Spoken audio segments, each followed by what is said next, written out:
Aloha, everyone. I want to welcome you to the final luncheon of the Grassroot Institute for this year, and thank you so very much for joining us today. It's just wonderful to see everyone here. At the outset, let me say aloha to some of you who have brought friends of yours today, particularly our board of directors. Freddie, great to see you and your friends today. Fred Noah, member of our board of directors. And as I continue on the room, Jonathan Durrett. Jonathan, aloha.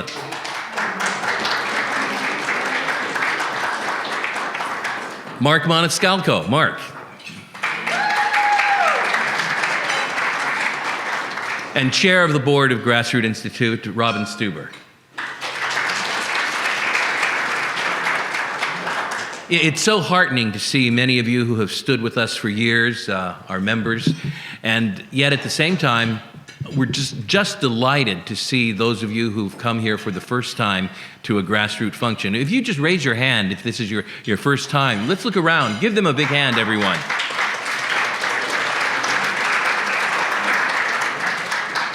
We're honored that you're with us. You may not know that the Grassroot Institute is the leading free market think tank here in the state of Hawaii. We believe deeply in the principles of individual liberty, economic freedom, and limited accountable government. And although these are noble principles with deep-rooted philosophical meaning, they also affect our practical living every single day here in the state.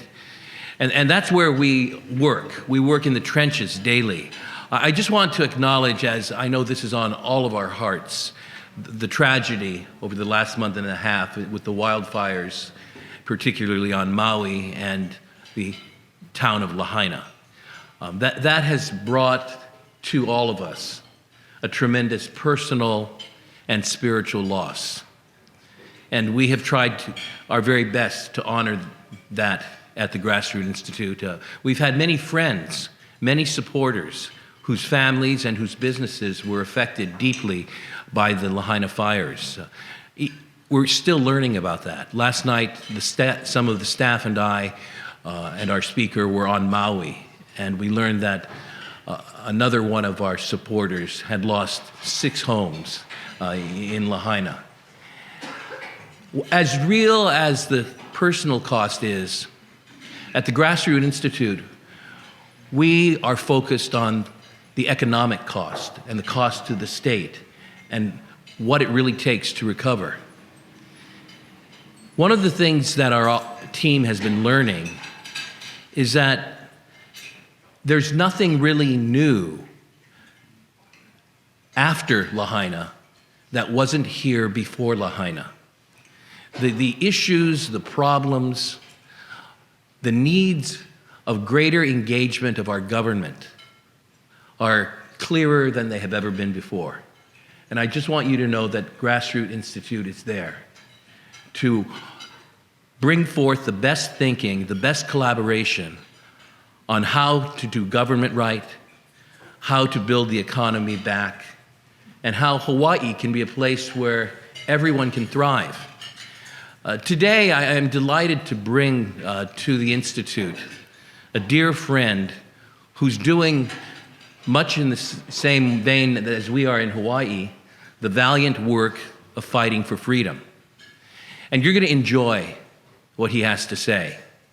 Connor Boyack has been the founder and full-time leader of Libertas Institute in Utah. It's a free market think tank, part of a network of such organizations which are independent but work together in order to bring our country back to its founding principles. What I like about Connor is he's very down to earth. He's a deep thinker. He's a bit of a philosopher, I think.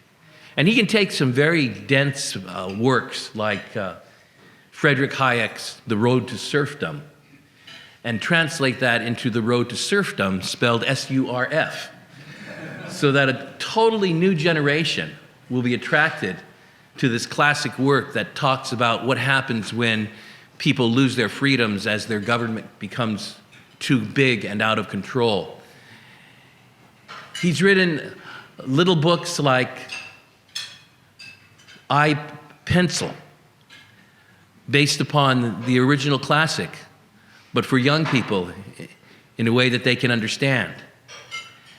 These are part of a series of books called The Tuttle Twins. And if you are looking for something for children in order to teach them the basics of economics and basics of freedom and common sense politics, Tuttle Twins is the series. But the reality is, I learn more from them than I think kids do. They're my Cliff Notes. They help me to sound smart because they take some of the deepest concepts and translate them into everyday language. Connor's a wonderful family man. He has been working for years, not only to fight for freedom, but as a leader in education. And I'd like you to welcome him today to the Grassroot Institute. We're going to have a conversation and then open it up to questions and answers for everyone. Please welcome Connor Boyack.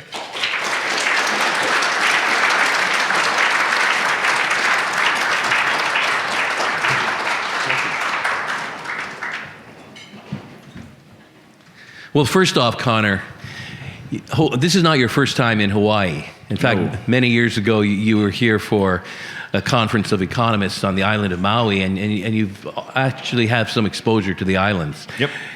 Want to share a little bit about that and yourself? So I'm the father of two children. They're 14 and 12. We've homeschooled them their whole lives. We were in Oahu last year. My wife went to BYU Hawaii for a semester, and so we got to see some of her old stomping grounds, if you will, and had a blast. I had the opportunity to go to Kauai last year. I think that's my kind of spirit island there, just the sleepy town vibe. I had a blast. Went skydiving for my first time ever.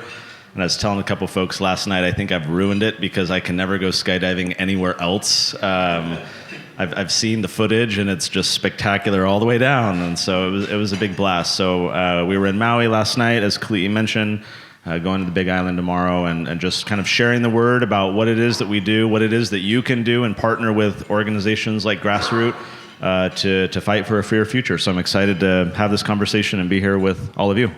Connor, one of the concerns I know you have is also my concern, and that is how well prepared is the current young generation to take over the leadership of this country. Our founding fathers were deeply concerned about principles, unalienable rights.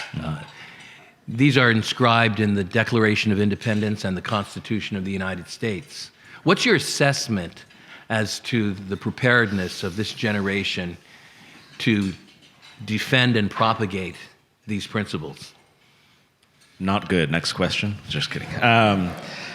So the story here that I like to share is that recently there was an organization called the National Commission on Excellence in Education, group of people who care deeply about educating kids. They spent 18 months going around the country talking to teachers, parents, students, reviewing curriculum, being in the classroom. They were trying to assess across the whole country, how is education of our youth going? At the conclusion of that 18-month review, a lot of town hall hearings and research, at the conclusion they issued a report. And in that report they warned that America's educational foundations are being threatened by what they called a rising tide of mediocrity. They further said that if a foreign government had attempted to impose upon America the very mediocre educational performance that now exists today, we might have viewed it, they said, as an act of war. As it stands, we've allowed this to happen to ourselves. End quote. So, the reveal is that this group I mentioned, I fibbed a little bit. They did not recently conduct this study. This was in 1983. It was the Reagan administration that put out this report. If you want to go Google it, it's called A Nation at Risk. And so to answer your question, Kali'i, I think when I share this with audiences, I'll typically say, raise of hands, who wants to argue or assert that things have substantially improved in our schools in the past 40 years? And to date, no one has taken me up on the challenge. No one has Well, been. that's staggering, and I can imagine how that assessment of mediocrity has actually advanced in the recent years. Right. Now, do you connect mediocrity in terms of economic productivity, academic excellence, and so forth? Do you connect mediocrity with a decline in knowing the principles and values this country was founded on? I would say emphatically yes. Here's the data point to back that up. There's a group called the Nations Report Card. Every year they come out with educational data about how kids are learning in the government, the public charter schools. And they recently released a report about a month ago, maybe two, where they found that 8th graders all throughout America, when they were assessed in their knowledge of American history and these principles that you're discussing, only 13% of them, were proficient in American history. 13, 1-3, not 3-0, 13%. And so I think who are the future voters and people governing our society, our communities, if they are arising out of these institutions that are doing such a poor job, tragically, of helping kids learn about these ideas. A final quick point that I'll add to that is we recently started creating American history storybooks that focus on early America's history, the principles, and so forth. And that was the outgrowth of a research effort that we did to look at how are the social studies books that are used in our classroom, how are they teaching kids these very principles? And the very basic summary of that research was that these books, these social studies books that are used in schools, do a fantastic job at educating kids in what I'll call superficial factoids of history. On this date, this happened, these people traveled from here to here, this guy wrote a letter to this guy, and so on and so forth. What they all miserably failed to do was to teach the substantive ideas that motivated these historical actors. Why did they do what they did? What are the things that we can learn from their experiences and apply to our world today? And so that's why we leaned into creating our own materials, because what we found was depressing, and I think it's what contributes to this very poor awareness and care about our past. Tell us a little bit about why and how you came up with the concept of the Tuttle Twins. It's taken off phenomenally.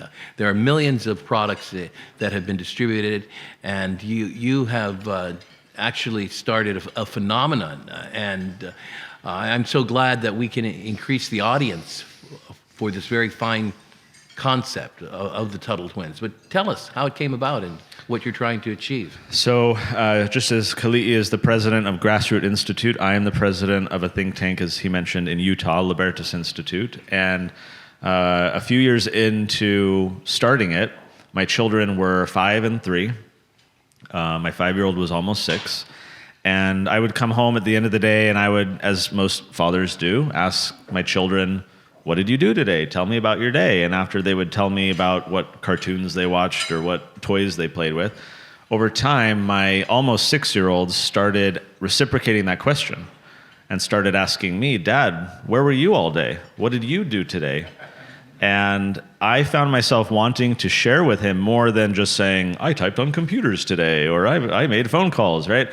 But then I thought, how do I teach him that I was fighting eminent domain at City Hall, battling with these lawmakers or talking to reporters? How do I express to my kids the ideas that I believe in, that I'm fighting for? And so, as most would do in my position, I went to Amazon and I said, books that teach about property rights for kids, books that teach about free markets for kids. It was a ghost town. This was in 2013, so 10 years ago. And so that was the idea that prompted this opportunity. The question was, are there parents out there like me who want to share these ideas with their kids? Those of us who are religious have no question about sharing our religious values and beliefs with our children, but what we found is that people who have passionate beliefs that are political or economic, their values, they were failing to transmit and talk about those political or economic values with their kids, even though they were doing fine on the religious side. Well, that's because there's a lot of little Sunday school programs and Bible study for kids or whatever those resources might be. There was nothing as it pertained to these kind of free market ideas, and so that's where the Tuttle Twins entered. We've sold over 5 million books now. We have a cartoon. It's as you said, it's blown up, which is just awesome. It gives me a lot of hope for the future. Well, that's very exciting, and I congratulate you on that. Thank you. This has really added a level of resourcing as well to your Libertas Institute. Mm-hmm. Now, actually, anyone observing from the outside might see what you're doing as a fairly benign and innocent venture, writing children's books. But it's a little more subversive, isn't it? Your target isn't really just children, is it? Are we being recorded here? No, just kidding. No, I've shared this openly. So yes, however, I do have to admit that I didn't have the foresight to be subversive like we are. We've stumbled into it. And what he's referring to is that when we started, we just thought we were doing children's books and let's teach our kids about the ideas of freedom. What we found over time is the parents were repeatedly saying, "My gosh, I've never learned this before. I never was taught this in school," and lots of comments like that.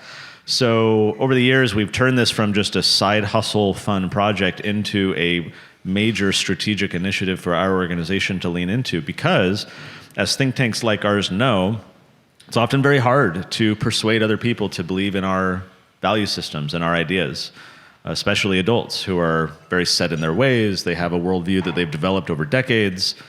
What we've found is that if I go to a gentleman, we'll call him Bob. If I approach Bob and I say, "Hey, Bob, I've got this book for you to read to learn about economics." Let's say it's Atlas Shrugged, right? A big hit, right? If I give him this thick Atlas Shrugged book, I think chances are probably very low that he would actually read that book. However, by contrast, if I say, "Hey, Bob, you have kids, right? Do you think it's important for them to learn how economies work or how the world works?" And I think Bob says yes 100% of the time.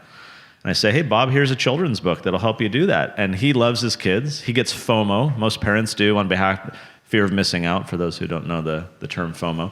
We want our children to not miss out on any opportunity in life. We want them to learn all these things. So Bob is going to read the book with his kids. Well, what we've done is we've lowered Bob's defenses. Because now I'm not giving him a book and saying, "Bob, you're ignorant, read this book so that you get smart," which is the implication when you recommend a book like that to an otherwise competent adult. But I'm just saying, "Hey, Bob, I want to help you help your kids." And so now we have a relationship of trust and mutual adoration. And I've built some rapport that on our policy work, we're able to now enhance that relationship and say, "Bob, you've been reading these books with your kids. Can I now talk to you about repealing the Jones Act," or whatever the topic du jour is. But we start by planting these seeds and approaching them in a way that helps them help their children. And we've seen it really enhance our ability to persuade adults by focusing on their children. That's incredible, and I can just imagine government leaders at the highest levels, or even world leaders, learning by reading stories to their children at night. Good night, Hunter. Good night, Amy. Would you like to have a story told?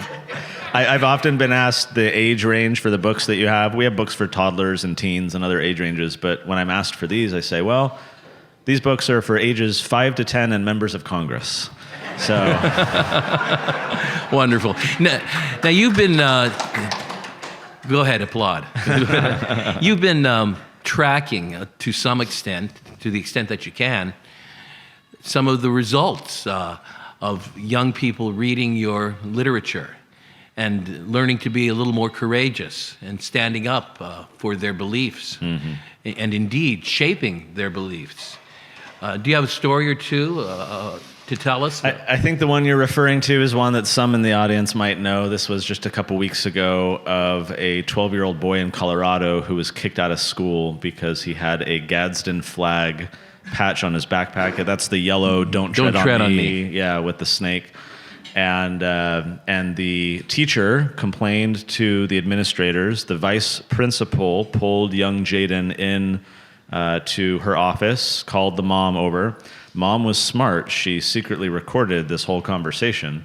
And the vice principal proceeded to tell the mom that Jaden would not be able to return to class unless he removed the patch. She said that Gadsden flag has origins in slavery and therefore is a disruption to the class environment. Well, that is 100% false. That flag was an anti-British flag only. It had nothing to do with slavery. And so here's an academic institution that should be teaching true history, and they're, totally wrong. So Jaden leaves with his mom. He wanted to stand his ground. Jaden is a Tuttle Twins reader. So his mom is driving him home, and he says to his mom, "Mom, in one of the Tuttle Twins books," it's actually the Food Truck Fiasco. Those of you who have the green book, that's the book in reference here. In one of the Tuttle Twins books, when they have a problem, they go get the media involved. Do you think we could get the media involved?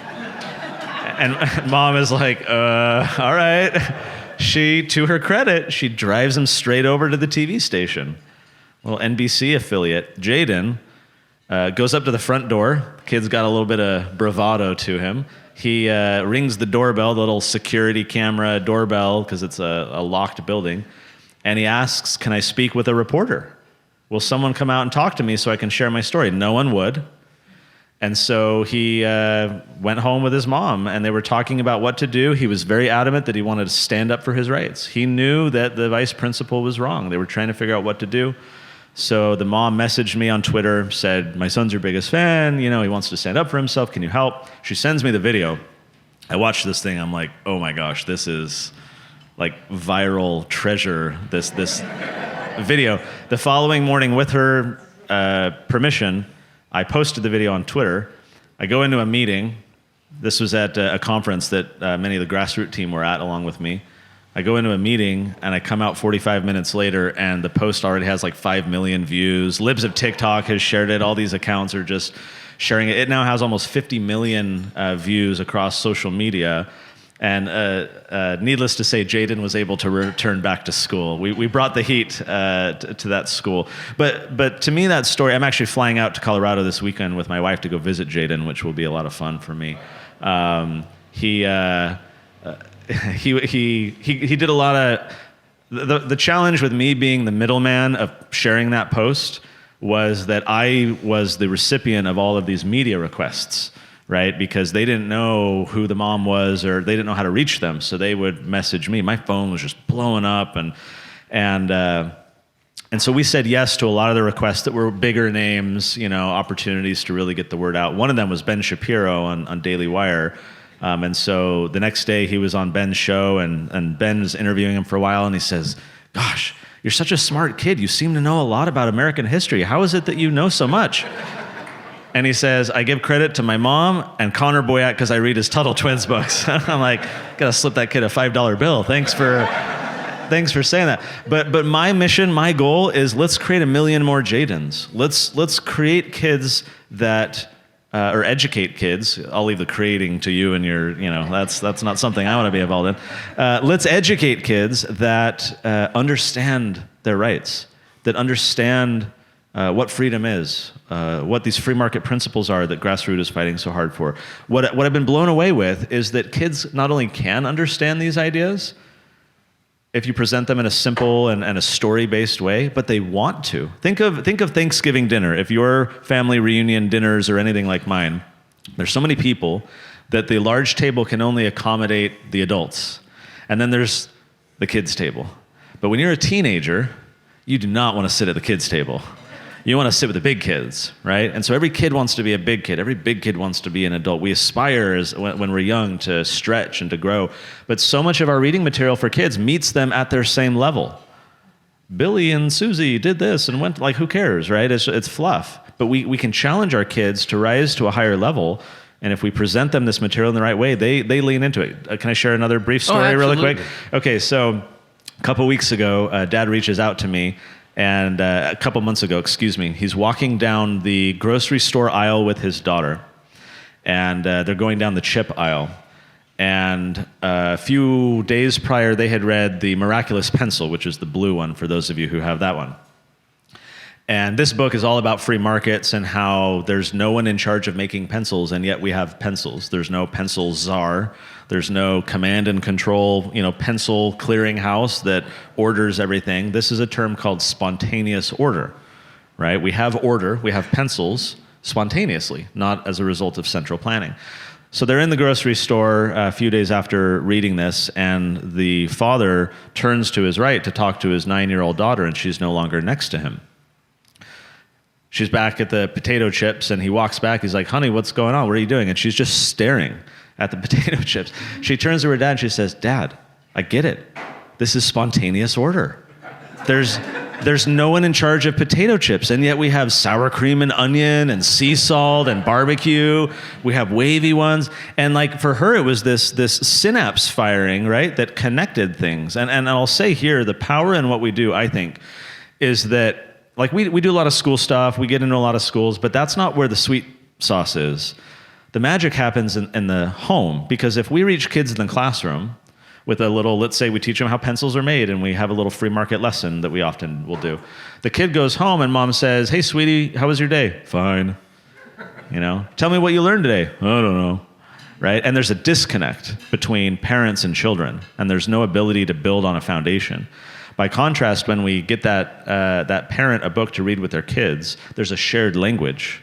Right? That dad in the grocery store aisle knew what she was talking about. He knew the term spontaneous order, and he could build upon that with conversation and other ideas and experiences, so that not only the kids are learning, but the parents are learning too. And so that's the magic that we're after, trying to reach entire families. I'll conclude this point with one final thought, and that is, I don't believe that we're going to save our country at the Capitol, even though organizations like ours engage at the Capitol, and that's very important to do. I don't think that's where we ultimately save our country. I don't think we're going to save our country at the courtroom by suing the government for wrongdoing. I think if our country is to be saved, it's at the dinner table. And it's engaging families, and it's rebuilding social fabric, and it's fostering critical thinking, demonstrating to our children what civic engagement looks like. That's, I think, where the magic can happen, and where so many of us are trying to apply our efforts. That's fantastic. Thank you.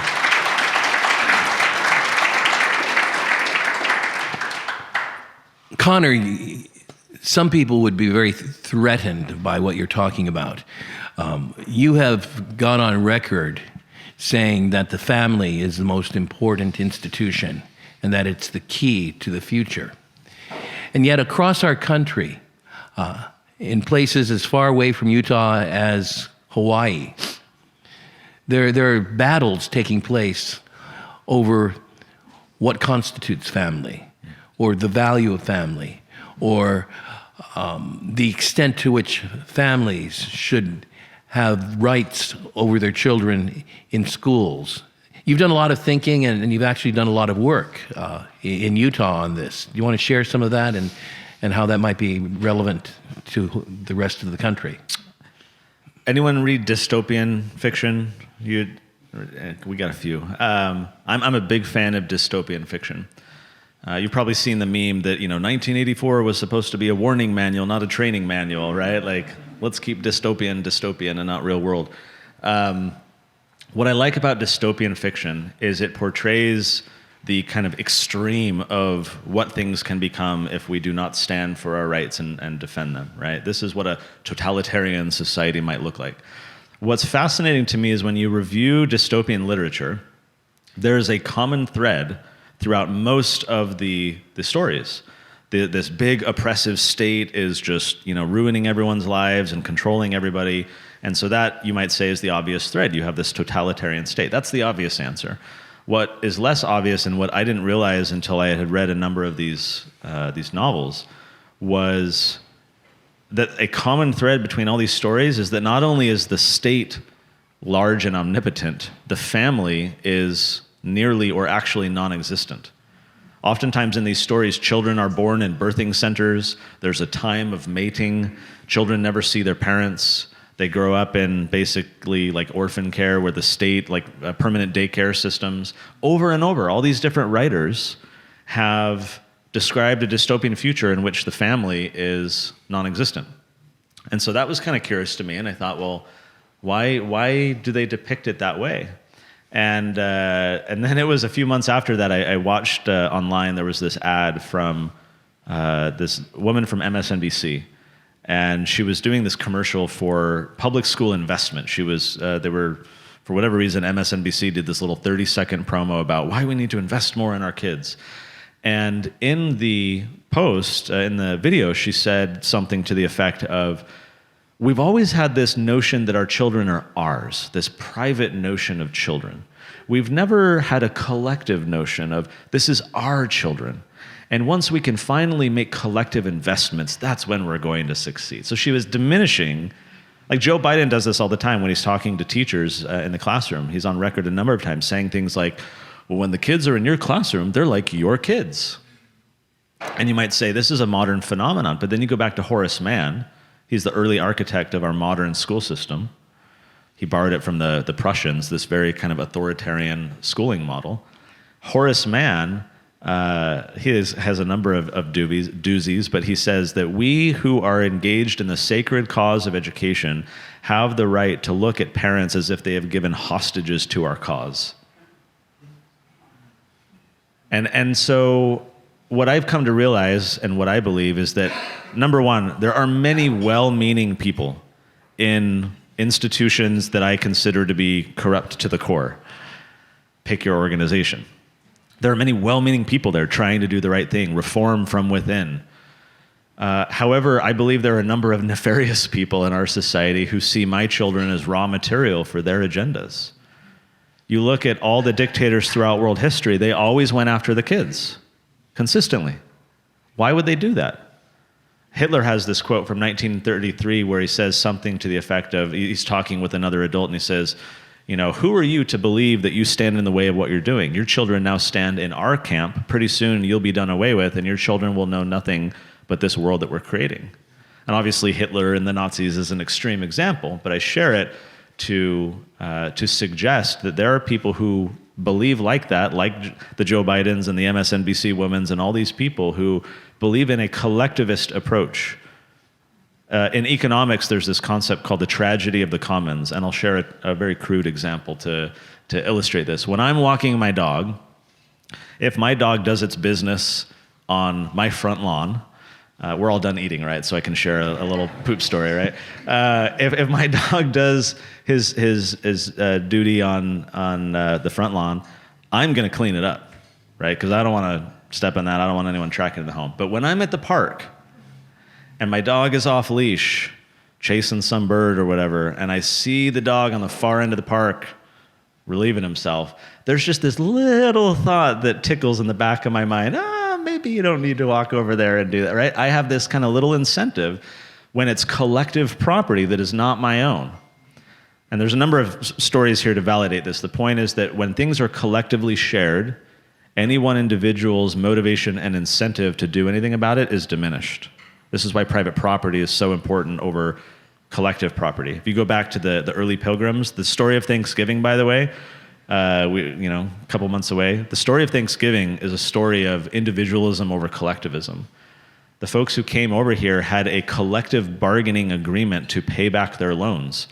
And Governor Bradford in his journal continued to talk about how they were lazy. They were effectively calling in sick. You would have all these people who would not show up to plant corn and to grow. And so they weren't meeting quota. They weren't producing what they needed to. And they were in dire straits and many of them were dying. So he made a unilateral decree to renegotiate the loan, this collective approach, and create private property and apportion to everyone their own. They could keep what they grew. They no longer had to plant and grow on behalf of other people. Like what's yours is yours, what's yours is yours. Production skyrocketed, absolutely skyrocketed. And that was the bounty that they began to celebrate, was this like being based in property rights and individual freedom rather than this kind of collective approach. So I think those are the lessons that too often aren't taught in our schools. I think they reflect in a lot of the policies that we work on at the Capitol. But I think it really boils down to this question of parental rights are supreme, and there are other people out there whose agendas require diminishing them. And the final point here is, I like to say that you'll lose every battle that you don't realize is even being fought. If we don't realize that there are these kind of nefarious agendas, intellectual agendas, psychological agendas, like I believe our children's minds are ground zero in a conflict that too few even realize is happening. We would never think to send our children off to battle in some faraway land without a uniform and body armor and weaponry and knowledge of the enemy, right? Those are basic prerequisites for engaging in military conflict. But too many of us send our children out into the world without psychological armor and weaponry, knowledge of who the enemy is that's trying to manipulate their minds, who see their parents as having given hostages to a particular cause. I think some of these battles are happening that Henry David Thoreau has this quote where he says, "For every 1,000 hacking at the branches of evil, there's only one striking at the root." And a lot of what we do as think tanks is trying to identify what are those root causes. We can go amend this law or file this lawsuit or do these things. What are the root causes in our society that are going to have the biggest downstream effects? Now, Connor, I would dare say that some of us here in the state of Hawaii, in our social and our political and educational environment, might feel a bit uncomfortable with some of the things you've said. You haven't spoken very highly of the village, the collectivism. You have talked about parents' rights. You have mentioned Thanksgiving and told a story that is no longer being told in our schools. How do we face institutions? How do we begin to restore them when they have started to move away from the principles upon which our country was founded, in particular, public schools? I know you've done a lot of work in that regard. After the Jaden story happened, this Gadsden flag story that I mentioned, interestingly, do you know Hillsdale College? This school, Hillsdale, has a program for charter schools and so forth across the country. This school that Jaden attended used to be a Hillsdale school. And a week after that story happened, one of the founding members from 30 years ago wrote a letter to the editor in the local paper. This was in Colorado Springs. And she explained what the vision was. When we created this school, we wanted patriotism. We wanted conservative thought. We wanted classical education. We wanted to really edify. The kids were doing way better than their, counterparts in other schools. But she said that any institution, this was her quote, any institution left on autopilot will inexorably drift to the left.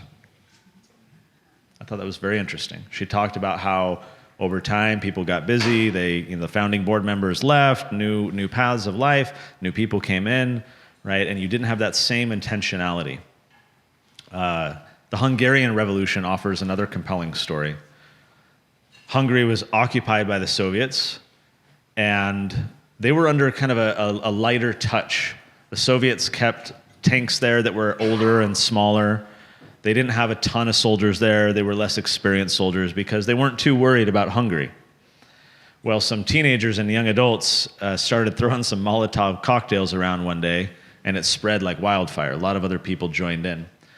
And they were able to successfully repel the Soviets from Hungary. And they were just elated with themselves. Look what we've done. Does this mean we have freedom now? They took over the single radio station and started broadcasting messages of freedom. They started figuring out how to appoint people to government and self-govern. It was a very intoxicating time. And then the Soviets came back with bigger tanks and more soldiers, and they crushed the rebellion. The empire struck back. And thousands of families fled. They crossed the bridge at Andau into Austria. And one of the families, the Hadjock family, they crossed this bridge and they were met by an interviewer who, like a journalist, they were there to capture stories. And there were two kids in that family, one of them, a 12-year-old girl named Vera. And Vera just starts spouting off. They were teaching us all kinds of lies in the school. It was propaganda. I'm so glad to be gone, this, that, and the other, right? And the interviewer's like, oh, wow, this turns to the mom and says, how is it that your daughter is so opinionated and is so vocal about these issues? All these other kids that we're talking to are shells of their former selves. They're drawn into themselves. They won't look you in the eye, right? They won't assert anything declaratively. They just, whatever you want. And they're very passive. Why is your daughter different? Mrs. Hadjock said, every night when the lights would go out, we would gather our family by candlelight in the cellar, and we would read the Bible as a family, and we would wash from our children's minds all of the filth that had been put into their brains during the day. This daily intentional act is what the Hadjocks were doing to understand, what are my children being exposed to? Is it truth? What can I teach them? What foundation can I give them? We, our families, like that school in Colorado Springs, can inexorably drift in wrong directions if left on autopilot. So if I had a call to action at all for those of us in the room today, I would say it's intentionality. We can't be on autopilot. These battles are happening. People need your help. Organizations like Grassroots Institute need your help. We can't do this alone. Running a think tank is very hard. You need allies, you need supporters. So grateful that you guys are here to do that, but we can't leave these things on autopilot. We have to engage in the fight. And we see the difference that it can make. Jaden's story, 50 million views. He had kids, his peers at school. They bought Gadsden flag stickers. They're now putting it up on their lockers. You look at the Google search term for Gadsden flag, you can see trends, right? It skyrockets. So now people are learning about American history and some of these principles. All it takes a lot of times is one person to stand up and do the right thing. Even if it's hard, even if you live in a community where many people might not agree like you do, even if you feel unsure about yourself or don't know what to do, it's the individuals. I mean, I used to be a web developer. I built websites for a living. I am not qualified to be in a chair like this at all. Running an organization, there's no manual to do this. I've made so many mistakes. I really don't know what I'm doing. I just can pretend very well, right? If I can do it, so can you. We can all stand up and be part of this fight. We can all create value. We can all try and find within our spheres of influence ways to make impact. We need it. We need people to stand up. And so that would be my invitation to all of you. Well said. Thank you. Well said. I'm sure that many of you have some questions for Connor. Please come up to the microphone over here so that we can hear your question. And Connor will be glad to respond. Even as Kate Joe is coming up first. Professor, please come to the microphone. And feel free to line up after her. Because we want to make sure that you get the opportunity.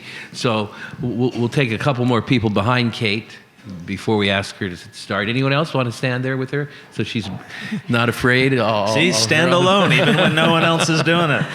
Okay, thank you so much. It's very inspiring. Thank you. I'm thinking about a good strategy to using the social network to spread freedom. I'm thinking about on two things. I don't know how maybe each state will have Grassroots Institute can be the leader. One is the film. We can make films, focus on the kids, and then producing freedom movies based on family, education-wise, and then maybe we can have, I don't know who are the good people can do the film script. We have, have some ideas. We can meet once a week for the different people get different ideas. We have maybe each state producing 10 scripts they can combine together and make good movies. Because I think that one of the success of the Communist Revolution in China, they use movies, music, songs. Yes. Even though there's no social network, they are so influential, affecting people's mind. So we should learn from them, from the left-wing people. Okay, so the film is very effective, especially, the book is good, but right now the film and so the YouTube. Kate, that's a great idea. Yeah, so we can each state with people like grassroots-minded institute can be a place for people to producing those kind of script. Did you have a question for Connor? Okay, the other question is that in terms of the family education, what I'm thinking about is that can we have could a freedom corner created in each in the internet so that we can freedom-loving families can adopt one or two families. It can be international, it can be domestic. Okay, they want to learn how you educate your kids.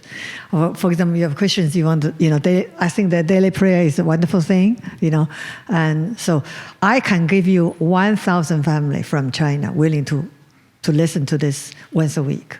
So we do not have the American families who are willing to provide. I do it myself. I do once a week, to a family, and not to one family, 10 families. They all can watch. I do to educate other people like that. So it'd be great that we can grassroots can be a good place to go, but we have, a family adopting a freedom corner. Yeah. It's a freedom corner so that each person, we cannot adopt them physically, but can adopt them by education-wise. Other people can go through that. Thank you very much, Kate. Let me let Connor respond quickly. I appreciate Bye-bye. that. Here's an example of what anyone can do. Adopt a family, right? Buy an extra set of Tuttle Twins books, or send a link, or provide resources to people in your family, people in your community, people in another country. We have a lot of people who will often buy 2 sets of books, one for their own family and then one to give out to someone else to be a little missionary for freedom. And so I think that's something easy that a lot of people can do. On the earlier point, I completely agree that we need to engage more in culture. And by culture, I don't mean the current culture wars and how toxic that is. I mean we need to influence culture with good content.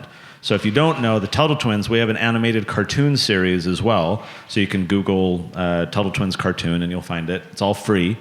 And so we have a season and a half, and I need to put in a plug here for Lee up front. So Ken Schoolin is creating a cartoon as well for Jonathan Gullible, and he lives here locally. So if you want to support that, he's looking for supporters right now. So come talk to Lee. It's just another great opportunity to build more content that can help teach kids. Thank you. Aloha, would you introduce yourself, please? Maureen Coogan. I bought books and I donated them to the Boys and Girls Club in Kailua, which is where I live. And the manager there was appreciative and she loved the books, but she said the kids don't read. Kids are so much on their computers. But she's going to try to use them for projects. But I also, I was thinking about it. I used to, when I worked, I did Junior Achievement. The company would sponsor and you get credit for doing that. Could you consider a model where maybe that you could do that? Because it's great. You do it. You have a whole several days of presentation to kids, and then and a company will sponsor going in there to teach it, so supported by the community. Some kind of model like that. Yeah, I like that a lot. I would dispute what I'll call a stereotype that we hear a lot of that kids have short attention spans. They don't want to read. This is a very common kind of thing, and true in many cases. I will definitely concede that. But I have received too many thousands of emails and DMs and messages over the years of parents who are shocked that their kids who don't like to read, who hate reading, will read these books. And for the longest time, I was like, what? Why? Why is that happening? And it gets back to the Thanksgiving dinner table example I shared. The kids not only are attracted by the colorful whatever, but they start reading, and it's engaging them in big ideas. They feel kind of cool learning about these things that most adults don't even know. And so I think if presented the right way, books can still be a very effective medium. Junior Achievement is a great organization. Our model is likely going to remain very family focused because we want to get into the home. We want those dinner table discussions. So we often will partner with organizations like that in schools, but it's not our priority. Our priority is the home. Thank you. Please introduce yourself. Hey, good afternoon, Igor Dubinsky. Thank you very much for what you're doing. Our family's an investor in the books and in the cartoon. Thank you. I was wondering how, so it takes a network to defeat a network, right? So we've got this, I think, de facto network that's gotten built by sort of socialism and the left. How do you, as a think tank and as an organization, connect across the nation and across the world with other organizations, that are like-minded? How do you build that network, or how are you building that network? To get into more than just the schools, but into all the organizations that exist out there. I need to slip you a $5 bill because that's a fantastic question that I've been talking about a lot lately. So we have another program that's not yet in Hawaii, but within the next year or two will be. It's called the Children's Entrepreneur Market. So we're currently in 7 states. We're adding 10 more next year. We're taking this fully nationally. Think of these like lemonade stands, but on steroids. 90% of the time at a lemonade stand, kids are just sitting there waiting for cars to stop, right? So there's not a lot of learning interactions. Our markets are kind of like a farmer's market. A lot of people huddled together at booths, but then we advertise to the local community and we bring out a lot of people. So we've been doing this for 5 or 6 years in Utah before we've now decided to take this nationally. As we scale nationally, this is going to be the kind of the bottom tier of what I call the pyramid of impact. So entrepreneurship is very American, very friendly, very inviting. Every parent wants their kid to have an experience like that. So we're going to use these entrepreneurship markets all over the country as a way to reach tens, hundreds of thousands of families, again, creating value for them, not beating them over the head with a white paper, not trying to talk to them about our political ideas yet, just saying, hey, here's a fun opportunity for your kids. Come get involved. We build that relationship of trust. We build that rapport. Then the next layer of the pyramid after entrepreneurship is education. So Tuttle Twins, hey, here's some books, here's a cartoon, here's curriculum, here's, and then over time it's community. So we want to connect them with people like events like this, like-minded people in the community so they can rub shoulders, create friendships, create partnerships. And then the final steps are activation, like Jaden, right? Here's a kid who had been reading for years, and then he was activated. He had an opportunity to stand up. So all that prep work had gone into making him ready for it. And then the final piece, the pinnacle of the pyramid, is think tanks like ours. For example, let's say Grassroots Institute is working on education policy a couple of years from now. And they want a whole bunch of families to come to the Capitol to stand with them at a rally, right? And then go to the committee meeting and say, we want this bill, right? Well, imagine if Kali'i could reach out and say, hey, Connor, we got this going on. Can you put this out to your network? And imagine that we have 8,000 families in Hawaii who've been coming to the markets and reading the Tuttle Twins books and all these things. Many of you first-timers are here because you found out about the Tuttle Twins. What if we could 10x that? And what if he could reach out and I could say, yeah, let me put the word out. 8,000 people, boom, let's flood that's the network we're trying to build across the country, using entrepreneurship as the foot in the door, nurturing them over time with education, and then leading them down the path of engaging politically with us. Very good. Thank you. Good question and answer. Jonathan. Yeah, Jonathan Durrett, Grassroots Institute Board of Director. We've just participated in Chicago with the State Policy Network. And for those of you who are here and not familiar with this network, it is a network of similar think tanks throughout the whole U.S. And they all are based on the principles of liberty and economic freedom that we're talking about. Very, very powerful experience for the members of Grassroots who were able to attend and be participants in that network. I think you were there, Connor. Yes. And so I think it's important for all of those who are here to understand that there are networks, there's synergy throughout the country towards this movement. I'm very interested in how your think tank, the origin, Libertas, and would like to hear the story of how it began and where you are in sort of that evolution of think tanks, and what's your staff like? When did you start? Okay. I'd like to learn a little bit about it. Sure. So I bounced around a few organizations as a volunteer. Again, I was a web developer, right? I just had this side hobby and interest of engaging politically. So I would participate in different organizations. In Utah, there was already an existing think tank, a conservative public policy organization called Sutherland Institute. And the head of that institute and I would butt heads quite frequently, because I'm much more libertarian and he's very anti-libertarian, and so we would attack one another in the op-ed pages of the local paper, and it was a lot of fun sparring with him. Well, he asked one day to come over to my home, which was unusual. Okay, he comes over and he says, I don't know what you're doing with all this computer stuff, but I see you as being president of Sutherland Institute someday. This is totally out of left field. And he says, we'd have to start you out as a policy analyst at $40,000 a year, and you'd work your way up. And I'm thinking, okay, number one, my wife is never going to sign off on that big of a pay cut. But number two, I don't want to be muzzled by you because we disagree with one another a lot, right? I want to be able to speak my mind and not be restrained. But it was that conversation. This is Paul Marrow, who you may know, right? It was that conversation that planted the seed of a think tank. I'd never conceptualized that as an opportunity to be the outlet for my political activities. So I wrote up a business plan and found our first early donors and were able to build it. Had no clue what I was doing. Later found this organization, State Policy Network. They provide a lot of training for groups like ours of best practices and things like that. We started as a state-based think tank focused in Utah, just like Grassroots is in Hawaii.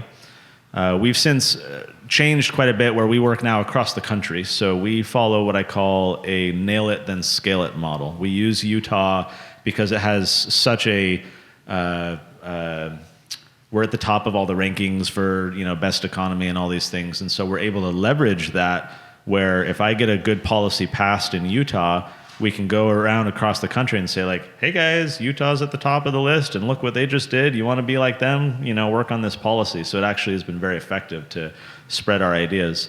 We now have a total of about 80 some odd people working for us. That's between the policy side of our work, the Tuttle Twins, and the children's markets. I employ about 20 teenagers who every day just pack Tuttle Twins books at our warehouse. I call them my libertarian elves, and I'm the libertarian Santa, spreading joy to all the boys and girls across the world.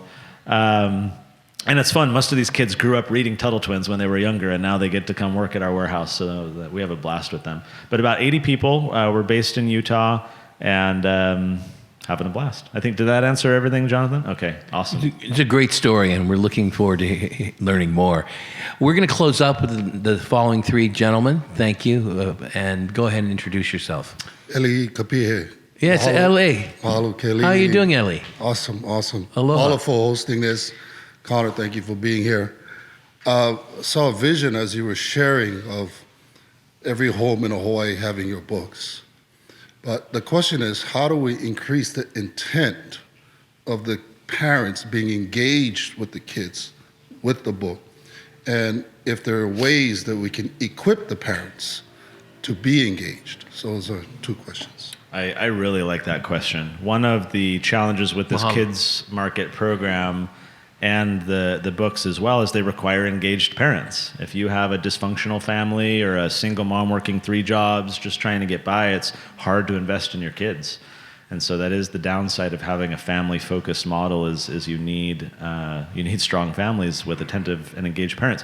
What we've seen over the years, as one answer to your question, is that kids can actually model for their parents curiosity and critical thinking, which engages parents in the same. In other words, it's not mom pushing it and it's not, dad pushing it.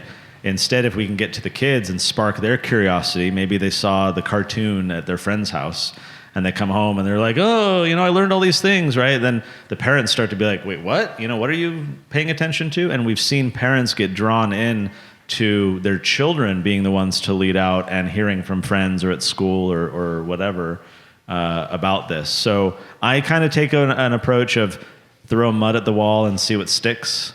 In other words, I don't have one perfect answer. We definitely rely on parents mostly to be the ones to purchase the books and to get it for their children. But we definitely employ a lot of marketing strategies designed for grandparents, aunts and uncles, teachers, caring community members, people who are with literacy programs, libraries, trying to find as many ways as we can to reach the kids and hope for the best. Thank you. Thank you. Hi, John Sargé, I'm blockchain developer. I was going to ask, do you think there's an intentional hijacking of our youth by the educational establishment? The reason I ask that is I used to live in Brazil, and I noticed my niece and nephew were 2 to 3 years ahead in mathematics and reading, and almost everybody when I visited their school was fluent in English, and they were basically 6th graders. So it just seemed so obvious that there was something happening, perhaps from a federal level on down, that was kind of hijacking our educational establishment, if you will. And I wanted to see your thoughts on that. Thank you. Thank you. We're amongst friends, so I can speak freely, right? I mentioned a few things that connect here. Horace Mann, first commissioner of education in America, saying that parents have given hostages to our cause. John Dewey, he wrote My Pedagogic Creed. He was basically a key influencer in the early days of building these schools. He has this quote where he says that teachers are the prophets of the one true God ushering in the kingdom of God. Interesting to note about John Dewey is he's an atheist. So why would he say that? Well, God was the state. He was a collectivist. He saw teachers as the frontline ambassadors for the state. And so I was speaking to a parents group a few months ago, and this mom raises her hand and complains about this whole litany of issues, critical race theory and the gender books and crazy stuff happening in the libraries. And she said, the system is broken. And I said, actually, I respectfully disagree with you. I think the system has been perfected based on a flawed design. I don't think it's broken. When you go look at the early architects of the folks, and this says nothing of the amazing teachers and administrators who I know in my family and friends and others who sign up to help kids. But that's what John Taylor Gatto did. He was a New York teacher for 30 years in the public school system. He was someone trying to reform from within, someone who cared deeply about kids. And he would go on unscheduled field trips with them. He would just go on walks outside of campus. He kind of bucked all the rules and all the administrative everything just to like inspire kids and spark curiosity. And he was awarded New York, and the kids loved him. His students loved him, kept in touch for years, just one of these amazing teachers. One year he was awarded New York City Teacher of the Year. The following year, he was awarded New York State Teacher of the Year. By the way, these awards are given out by kind of the establishment, the PTA and the teachers' unions and so forth. So he's winning these awards. The very same year that he won New York State Teacher of the Year, he wrote an op-ed in the Wall Street Journal titled, "I Quit, I Think," in which he goes on to say, and I quote, "If you know of a profession where I can help kids without hurting them, please let me know." He saw from within the structural problems of our schools. He wrote a book, which is one of the main reasons why my wife and I chose to homeschool, called Dumbing Us Down, The Hidden Curriculum of Compulsory Schooling. I read that book and was blown away. It described all the reasons why I struggled in school. I do think, yes, that there is a concerted effort to dumb down curriculum. If you were dictator for a day, if you were dictator for a long time, would you want a citizenry comprised of independent-minded, critical thinking, entrepreneurial, freedom-loving individuals? Or would you prefer to govern a society of historically illiterate, entertainingly distracted, civically apathetic individuals who wouldn't challenge what you're doing because they wouldn't really know and then care? I mean, the question's obvious. And so those who aspire to power want a dumbed-down society.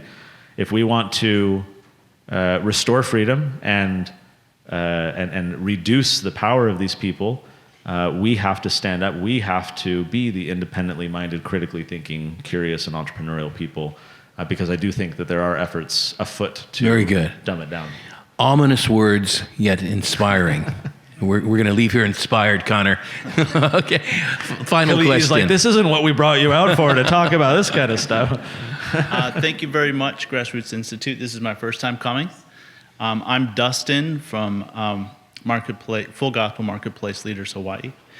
My question is going to be preference around influence, and I like the last question in your answer to that. I'm pretty positive that you've thought a lot about my question that I'm going to pose to you, and I want to, again, preference this. It's going to be about faith-based communities, primarily churches, and I'm most familiar with Christianity. What do you think the root cause would be for the lack of influence that these churches have on culture? Thank you for the question. A fitting question to end with, Connor, because our whole aim is that the people who want to do good should have the greatest influence. Yep. I'll let you respond. Well, I appreciate the question, and especially the what you just added on, Kali'i, because our organizations are in the business of influence. We can't succeed if we don't have the ability to persuade, to communicate, to try and convince people of the merits of our arguments. And there's only so many statistics and data points that we can share with people to try and intellectually convince them. I think oftentimes we have to change hearts before we can change minds. There's that adage of, people don't know how much to care how much you know until they know how much you care, right? And while corny, I think that there's merit to that.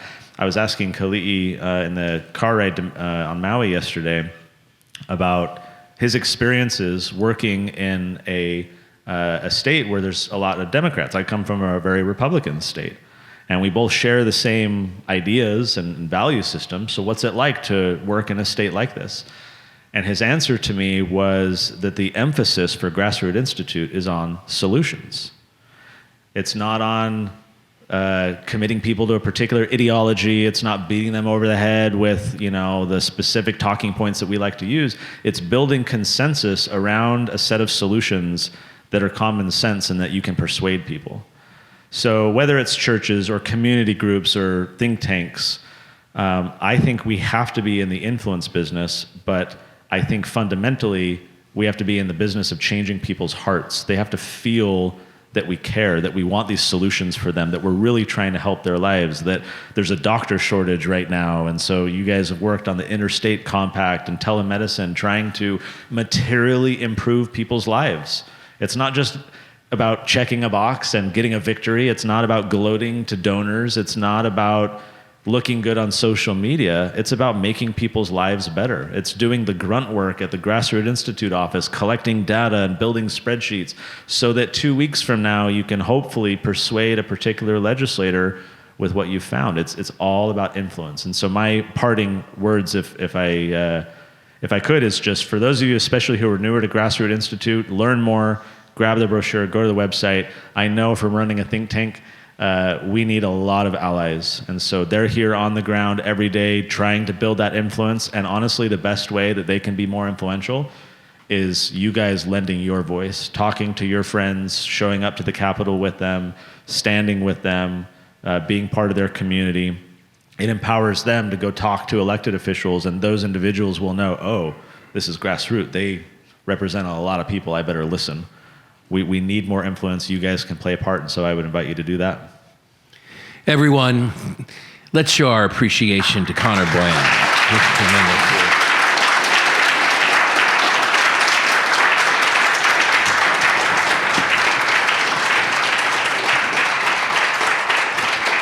Connor, your insights are very inspiring. They're challenging because you show us both the darkness but also the light. So we greatly appreciate that. Hope we'll see more of you here in Hawaii. For those of you who are joining us today for the first time, or anyone, please take an impact report, sort of like an annual report of how we've done halfway through the year. Would love to share that with you. And kindly fill out this card so you can make sure that you receive our materials every week, and leave this at the front. But thank you so much for being at the Grassroots Institute today. Your time is valuable. We respect that. Mahalo. Aloha.